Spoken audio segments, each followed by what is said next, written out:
percent or something. So like 30% that's good enough. We're okay. Well, we'll figure it out, and we're gonna get Dr. Cabrera tomorrow. I was asking him today, but I said, "Do you think it's better to come on tomorrow after the dust settles because there's a lot of confusion?" And so, yeah, we'll let the dust settle from this, and then tomorrow when we have all our 5 million questions in a row, we'll bring on Doc and maybe someone else from public health to kind of explain it. But we'll switch gears just a little bit here, 7:35, and bring in Senator Sabina Perez. Senator, I know that the legislature was hotly debating the emergency declaration bill. Is it Bill 11, right? Yes, that's correct. Yeah, and so there was override attempt. Did they attempt to override it? Yes, they did. It didn't get the 10 votes that it needed. So I did not support it for the reasons that. So I consistently did not support it because of the perhaps unintended consequences of terminating a pandemic or a public health emergency in the midst of a public health emergency. And some of the consequences could be, being disallowed to avail ourselves of some pretty important federal aid, such as the ARP funds. Yeah. And any other kind of funds that really kept us afloat during this pandemic. I think too, one of the principal reason that I didn't support it is I think the legislature is not the right place when it comes to determining whether there is a public health emergency. You have 15 different voices, 15 ways of interpreting information. Yeah, we're a deliberative body. We can't act as quickly in response. So those are the reasons why I didn't support it. I think I do support, though, there are other ways to achieve accountability and transparency. I'm willing to work and find other measures to do so.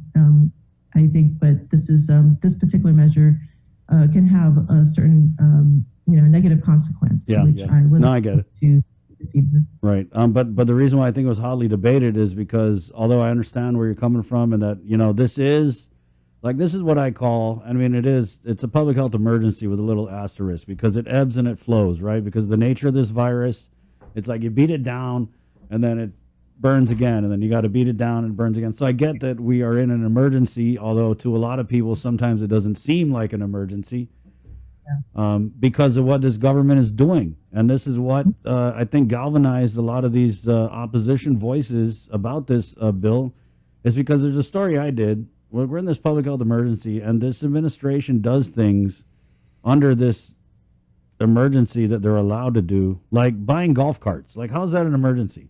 You know what I mean? So when they do things like they buy golf carts and they say it's an emergency when it's totally not, that just leads the public to believe, and the senators, it gives them the ammo to say, like, well, is this really an emergency? And it is an emergency, but because they're abusing the emergency authority they have, it leads to like a lack of credibility. So I know you saw that story, and you are the procurement chair, and we didn't get a comment from you about it. What was your comment? Yeah, so I think it could potentially be non-compliant with emergency procurement. First of all, I don't think it's an emergency. I don't see how it's an emergency without seeing the justification for golf carts. Seriously, do we need golf carts at this point? I don't see that it's an emergency, or I don't have the evidence to know that it's an emergency without the justification. And mind you, that we did pass emergency procurement reform into law requiring this justification. That was one thing that is, I guess, perhaps non-compliance. The other thing is the way it was changed last minute. The rules and regulations require that any amendments, that all bidders be given reasonable time to adjust to their bids. So really the proper way to have done this is to withdraw. If they had to make this last minute change, they should have withdrawn the bid, the solicitation, and resubmit it to allow for all bidders to have equal and fair competition. And that's really what, I think ultimately it goes against the spirit of principle of procurement law, that it should allow for equal opportunity and competition amongst all vendors. So yeah, there's definitely problems with this. And I think, with the law that was passed with reform of emergency procurement, one of the wording is that, if there is a means to, or if there's an opportunity to bid, to create a solicitation that's more competitive, that should be used instead of emergency procurement. So yeah, this is an improper use. I'm really, yeah, it's unfortunate that this had to happen. Yeah, it doesn't look right. Yeah, well, I mean, the appeal is underway, and I believe the next hearing is on September 16th. But just one of the things I noticed was, what was the governor's office doing procuring golf carts? I mean, they can't even give information out here, and they're too busy buying golf carts. They don't have the procuring authority, or do they? No, it's GSA. GSA has a procurement authority. So yeah, it's never been delegated to the governor's office. They can put in a request. They can purchase small purchases, but even when it comes to larger purchases, it has to go through GSA. Yeah, so that is another issue that needs to be resolved. But going back to the the pandemic, I think if I can give more of a biological perspective, right? We're in a co-evolutionary race with the virus, and it's people thought that we achieved herd immunity with 80%, right.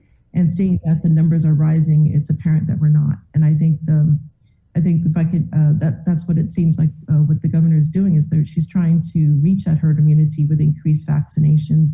But I think, whatever policies that come out of whether it's the governor's office or the legislature, that, it should be based on science. And I think, as far as trying to prevent trying to prevent the spread through herd immunity, I think we're seeing that we need to achieve a higher amount of the population to have a greater vaccination to protect the community. And in addition to integrating it with those that are traveling, to ensure that those that are coming in, they're also equally vaccinated. So I think ultimately it's about, fighting this race with the virus. And, people thought, when you get vaccinated, one and done. But biologically speaking, it's going to be a continual adjustment to this virus. So it sounds like you support the governor's EO. Well, I think the spirit of it is, well, of course we have to hear what Dr. Cabrera is going to say. Yeah. But in my interpretation, that herd immunity is what's trying to be achieved. Yeah. And I think the information just needs to be put out there a little bit more. Otherwise, I think the repercussions would be more, greater burdens on our healthcare facilities, and which I think, what we all want to try to avoid. Yeah. Yeah. I mean, of course, I get what you're saying about the intent, right? But what's that about good intentions? Yeah. But I just feel like the trouble spots that we're seeing with the bars, the social gatherings, I don't think that this executive order addresses that. And I'm not sure if it addresses the transmission if, again, the vax and the unvax are passing around COVID like a joint at a Cheech and Chong party. Yeah, I agree. It has to be consistent. There has to be consistency. If we're talking about herd immunity, there has to be a greater conversation. I think, for a while, the first phase of the pandemic, a lot of the senators were briefed regularly. During this second phase, we were not part of these conversations. So I can't say what were the decision, how was the decision made. But I think, ultimately what I see is that the herd immunity is what we're trying to achieve. That's what I see. And I think, basically more information has to be put out there, and the rationale. Again, it has to be based on the science of it, and it has to be consistent too. So our hospital census now, it's 20 unvaccinated, 5. Wait, what's this? I can't read this. We'll figure it out. The CAR score is 15.2. And like I said, it's going to be a continual race. I mean, viruses can mutate quite quickly. Right. And I think, human beings, although we think ourselves as the top of the food chain, we have nothing compared to viruses. They've outlived human beings if you look at the time scale. Yeah, So I got it. We have our limitations. What did you call it? Biological?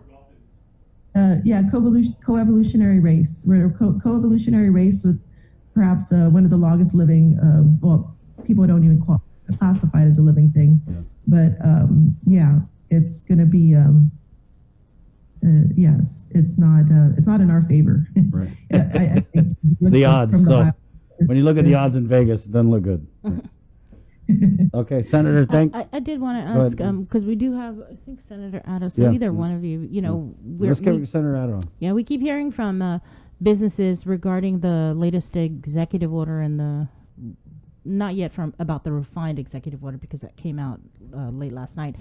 But for example, Mescla, they posted on their social media regarding the executive order, really upset about it.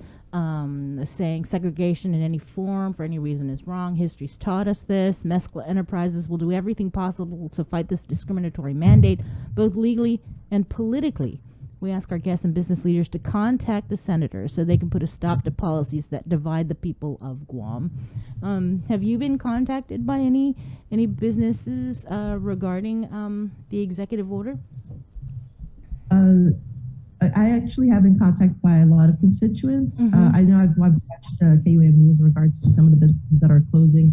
I think we need to address that for sure. I think the last thing we need is a division in our community when it comes to, fighting this pandemic. And if there are other measures that can be taken to help stop the spread, I think ultimately what's trying to be done is to stop community spread and protect the community. Mm-hmm. And I think, there are other measures. As you know, the legislature did not put out similar requirements. Yeah. Because we did not have consensus. Some of us, our senators, some of the senatorial offices have enough protection measures in place, right? Social distancing, teleworking, HEPA filters, all of these things in place. So perhaps there could be some consensus within the community, and that's something that we need to strive for. Achieving herd immunity is also one of the tools, but we can also combine it with these protective measures, which absolutely need to be in place. Yeah. Right. Senator Ada, you came out with a release yesterday calling for the governor's latest EO to be rescinded. It was not, but it was refined. And I don't know if you guys got the memo. It came out at 9:30 last night, but the governor's executive order has been refined. And now private sector workers who don't want to get vaccinated can avail of a weekly test to get out of that. And then also the proof of vaccination status is no longer being required to dine in or go to the movies or go on the booze cruise. You just need to self-attest that you have at least received one shot of the vaccine. So they lowered the bar. Totally unvaccinated, though, you're still not welcome. Or you're still not able. Yeah. Go ahead, Senator. Yeah, good morning. Good morning, Chris, Bree, and Jason, and to my colleague, Senator Perez. Yeah, and that's the thing there, Chris, is that it still hasn't addressed the issues and the concerns of those that are unvaccinated who, for one reason or another, can't get vaccinated because of medical issues or their religious belief, or just don't want to get vaccinated. She needs to come out and ensure that those folks are also included. Maybe a happy medium here would be okay. It still doesn't address the issue of those that are in school, the kids who are in school who want to play sports but are not vaccinated. It doesn't address those issues. And like I said, maybe the happy medium here is that the kids can go get a weekly, a PCR test as well. And that probably could be something to where if they get tested weekly, then they can come onto the sport, get back onto their teams and enjoy the sports that they want to play. So, it just doesn't do enough. And I think that the executive order needs to be further amended to include and keep everyone together. We can't be a community divided because it does not achieve the goals of trying to get out of this pandemic as one. Like we all say, we're all in this together. So let's be in it together. This is not the pandemic of the unvaccinated. This is the pandemic of the world. So let's get out of it together. Senator, just to clarify, so we had public health on yesterday, and according to public health, those who receive a religious exemption or a medical exemption that has been approved by public health, they'll be allowed to go and eat in the restaurant or, go on the booze cruise or whatever. But it's a process, so you got to apply for it, and then public health, they said, takes 5 days after they review it. See, Chris, and there's the conflict already. They have to apply for it, but yet an individual now, this amended executive order allows an individual to self-attest. It makes no sense. On top of and the before they come out with an executive order like this, they need to come out and ensure, and they need to make sure they have everything in line, and get the input of the people, get the input of the legislature, because we've been blocked out of this the whole time. And I think that she needs to start getting the input of all those stakeholders, which is the island of Guam, and see how we can move forward with this. We want to keep everybody safe and protected. We want to get those that want to get vaccinated, but we need to respect those that do not want to get vaccinated or can't get vaccinated for one reason or another, and respect them as well. Well, tell us what you really think. Yeah, so, it's a step that she made, now allowing people to self-attest, and, as they got one shot and things, now let's rescind it and let's refine it even further, right. And let's move forward. And we want to help her. We want to help the administration, but the only way we can continue to help each other is if they let us in on what's going on. Right. But when they continue to block us out, it doesn't go anywhere, and it doesn't do anyone any good. Thank you, Senator Sabina. I know you got to run prep for the budget, so thank you for joining us. Appreciate your time this morning. All right, thank you. Take care. Right on. And then we're also joined here by Minority Leader Senator Chris Duenas, who you override Bill 11. Phil, do you have comments on that real quick? I do, Chris and Bree, and good morning, Senator Ada. And good morning. I just really am perplexed and disappointed. First of all, on this recent executive order and this so-called refinement, it's basically just chaos on top of chaos. And that's the real reason why the legislature needs to use its authority from time to time to stop chaos. And, I have to disagree. I listened to my colleague, Senator Perez, on the way in, and I have to completely disagree. The governor right now just issued an executive order extending the public health emergency on top of this chaos. And what ended up happening by doing that, it's because it was required every 30 days. That means the governor contemplates for 30 days what to do before the next public health emergency. I was perplexed by Senator Sabina Perez's comment that, and I'm going to debunk a lot of those discussion points, but 10 minutes later, she says, when you ask her about what's going on, well, we weren't informed of this. That's what Senator Ada just said. That's why we have so much difficulty trying to work with this administration. And so the issue of federal funds, let's just put that to rest. The governor of Kentucky just got the Supreme Court decision saying that the legislature in Kentucky was right to curb and eliminate a lot of his emergency powers. There is no subsequent release from the governor saying, oh man, we're losing our ARP funds. Why did the Supreme Court do that? Why did the legislature do that? Michigan governor received a decision twice. She appealed. And that's been months ago. This threat of federal funds is like Clint Rigel's red herring. It doesn't fly. And so the bottom line is, my colleagues, please, I know you are smart people. You've read the bill. You know what the bill does.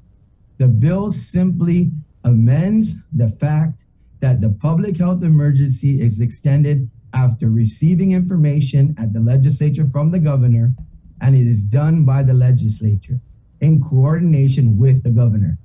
So let's take out all the nonsense and be real about this.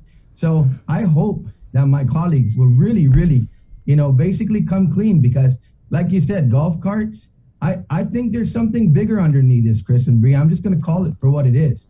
There's something afoot here, that this emergency has to continue and continue and continue to be extended.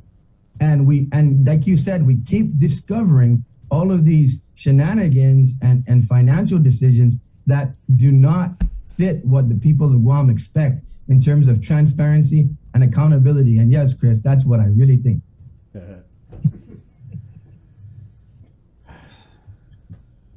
Bree, what do you guys make of these refinements, though, Senator Duenas? Well, that's what I'm trying to say. It's chaos on top of chaos. Yeah. Because, if you want to fix something that you realize has had such an overwhelming effect, just even the conciliation of refinement means, their team and the administration knows people are outraged, are angry, and they don't like arbitrary and capricious decisions without consultation. So I don't see GHRA running out going, excellent, thanks, Gov, we met yesterday and this is exactly what we wanted. I don't see Dr. Ho Wen going, that's what we wanted. You should see my WhatsApp.